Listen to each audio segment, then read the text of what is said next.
प्रत्यन करूँगी। बुढ़िया ने उस स्त्री के प्रश्न सुनकर भी उसका कोई जवाब नहीं दिया और उसी तरह बैठकर रोती रही। दिए की माँ बार बार एक ही प्रश्न दोहराए जाने के बाद बुढ़िया झुंझला उठी और बोली। बुढ़िया ने दिए की माँ से कहा, तुम मुझसे बारंबार ऐसा क्यों पूछ रही हो? क्या सचमुच ही तुम हमारा दुख जानकर पश्चात उसे दूर कर सकोगी? बुढ़िया की बात सुनकर दिए की माँ ने उसे उत्तर दिया, मैं अवश्य ही तुम्हारे कष्टों को दूर करने का प्रयत्न करूंगी। बुढ़िया ने दिए की माँ से कहा, ऐसा आश्वासन पाकर कहा, मेरा बेटा कमाने के विचार से परदेश चला गया। उसकी अनुपस्थिति के कारण मेरी बहू मुझे बुरा भला कहकर कोसती रहती है। मेरे दुख का यही कारण है। बुढ़िया की बात सुनकर दिए की माँ ने उससे कहा, यहाँ के वन में संकटा माता रहती है, तुम अपना दुख उन्हें सुनाकर कष्ट से छुटकारा पाने के लिए विनती करो। वह बहुत ही दयालु हैं, उन्हें दुखियों से बहुत ही अधिक सहानुभूति है। वे निष्ठावानों को संतनावान, निर्धनों को धनवान, निर्बलों को बलवान और अभागों को भाग्यवान बनाती है। उसकी कृपया से कुंवारी कन्याओं को अपने इच्छित वर की प्राप्ति होती है। रोगी अपने रोग से मुक्त हो जाता है।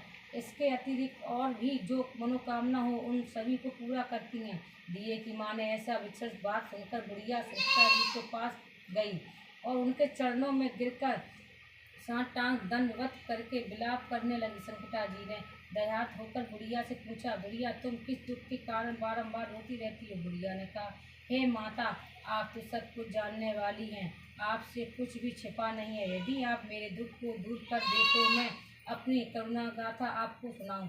उसकी बात सुनकर संकटा जी ने कहा, तुम पहले मुझे अपना दुख सुनाओ, बताओ। दुखियों के दुख को दूर करना ही मेरा काम है। संकटा जी ने के ऐसे कहने पर बुढ़िया ने कहा, मेरा लड़का परदेश चला गया है। उसके घर में न रहने से मेरी बहू मुझे तरह तरह की बातें सुनाया करती है। उसकी बातें सहन करने के योग्य नहीं है। इसी कष्ट के कारण मैं विवश होकर बारंबार रोया करती हूँ। बुढ़िया टोली में रख के ही करो यार, बुढ़िया की इस दर्द भरी गाथा को सुनकर माता संकटा ने कहा, तुम घर जाकर मेरे लिए मनौता मांग लो कि हे संकटा माता, यदि मेरा लड़का सकुशल घर वापस आ जाएगा तो मैं आपकी पूजा करूंगी और सुहागिन स्त्रियों को आमंत्रित करके उन्हें भोजन कराऊंगी। संकटा माता के कहे अनुसार बुढ़िया ने घर जाकर लड्डू बनवाए, परंतु जब भी बुढ़िया लड्डू बनाती तो 7 की जगह 8 लड्डू बन जाते।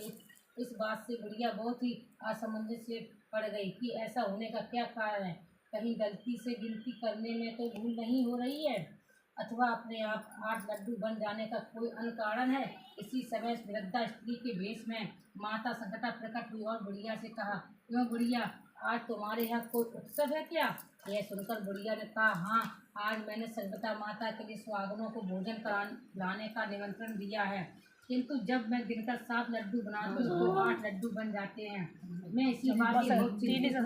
बुढ़िया की ये बात पर संकटा जी ने कहा, क्या तुमने किसी बुढ़िया स्त्री को भी निमंत्रित किया? बुढ़िया ने कहने लगी, नहीं, मैं तो ऐसा नहीं किया है, परंतु तुम कौन हो? संकटा जी ने कहा, मैं बुढ़िया हूँ, मुझे ही तुम आमंत्रित कर दो। ऐसा सुनकर बुढ़िया ने संकटा रूपधारी बुढ़िया को भोजन के लिए निमंत्रित कर दिया।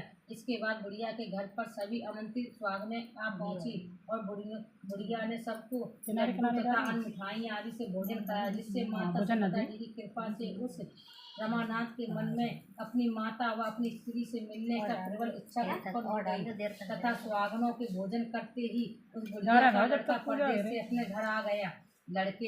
लड़के के आने से सूचना बुढ़िया को दी गई, लेकिन बुढ़िया अपने काम में लगी रही। उसने कहा, लड़के को बैठने दो, मैं सुहागनें जमाकर अभी आती हूँ। लड़के की बहू ने पति आगमन का समाचार पाकर पति के स्वागत वहाँ से तुरंत प्रशांत कर दिया।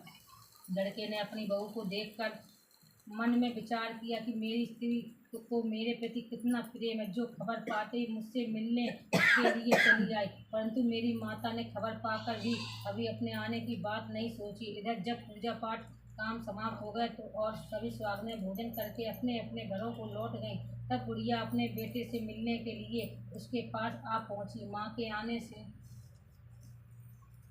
आने पर लड़के ने कहा, माँ तुम अब तक कहाँ रही? माँ ने उत्तर दिया, बेटा मैं तुम्हारी कुशलता के लिए मैंने संकटा माता से मनौती मांगी थी और उसी के पूरा करने के लिए सुहागनें जमा रही थी। इसके बाद बहू का व्यवहार उसको सुनाया, जिसे सुनकर प्यारा अपनी स्त्री से हट गया और उसने माँ से कहा, माँ इसमें या तो मैं ही रहूँगा या ये रहेगी।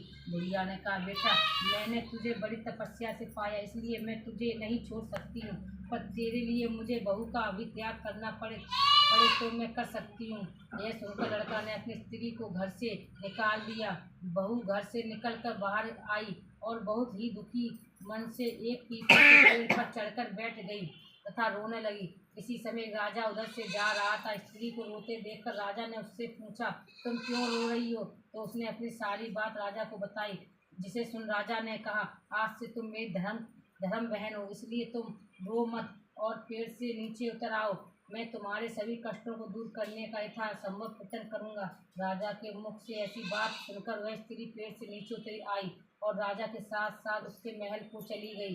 घर जाकर राजा ने अपनी रानी को सारा वृत्तांत सुनाया और कहा, देखो आज से यह मेरी धर्म की बहन है, इसको किसी तरह का कष्ट नहीं होना चाहिए। राजा के यहाँ पहुँचकर उस रमानाथ की स्त्री ने संकटा माता के निमित्त सुहागनों को बुलाकर भोजन कराया और लड्डू बांधकर रानी को भी न्योता दिया। जब सभी सुहागनें लड्डू खाने लगी तो रानी ने कहा, मुझे तो रबड़ी मलाई तथा स्वादिष्ट मिठान भी हजम नहीं होते, तो ये लड्डू पत्थर सरीखे कठोर लड्डू कैसे हजम होंगे? ऐसी अवहेलना पूर्वक बातें कहकर रानी ने लड्डू खाने से इनकार कर दिया। संकटा माता की कृपा से सुहागनों के खाते ही उस स्त्री का पति अपने घर से उसको लेने के लिए आ गया और अपनी पत्नी को माता संकटा की पूजा करते हुए देखा तो संकटा माता को हाथ जोड़कर उसने अपनी पत्नी से कहा, मेरे अपराध को क्षमा करो। तब पत्नी ने कहा, हे पति देव, इसमें किसी का कोई दोष नहीं है, आप मेरे ईश्वर के रूप में हैं, मेरे ही अपराधों का आप क्षमा करें। यह कहकर उन दोनों से मिलकर माता की सबकी पूजा की। पूजा समाप्त होने पर दोनों ने स्त्री पुरुष प्रसाद खाकर अपने घर को जाने के लिए तैयार हुए। जाते समय बहू ने उस रानी से कहा, मुझको जब दुख पड़ा तो मैं अपने धर्म भाई के साथ तुम्हारे घर चली आई, और यदि तुमको कभी कभी किसी तरह का कष्ट पड़े तो तुम मेरे यहाँ निष्ठुर भाव से चली आना। ऐसा कहकर बहू अपने पति के साथ राजा के घर से विदा हो गई। संकटा माता का निर्धार करने के कारण रानी पर संकटा का कोप हो गया और बहू के जाने के बाद ही उसका सारा राज तहस नहस हो गया। ऐसी विपत्ति में पढ़कर रानी ने राजा से कहा, ना मालूम है तुम्हारी धर्म की बहन कैसी थी कि उसके यहाँ से जाते ही सब कुछ धन नष्ट हो गया। राजा ने रानी से कहा, वह जाते समय कह गई थी कि कदाचित तुम्हारे ऊपर कोई कष्ट आ पड़े तो तुम मेरे घर चली आना।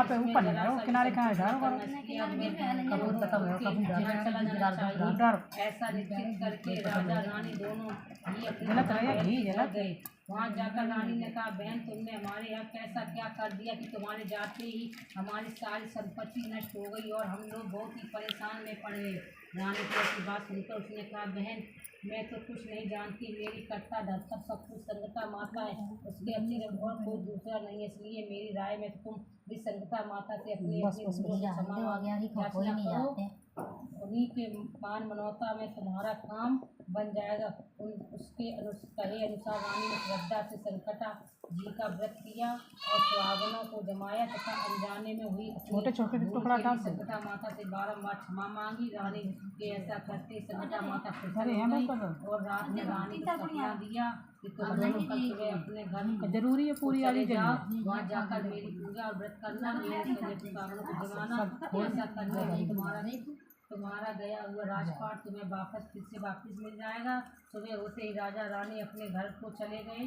घर जाकर देखा सपने के अनुसार सब काम किए तो सारा राजपाट मिल गया और वे पहले की तरह राज करने लगे।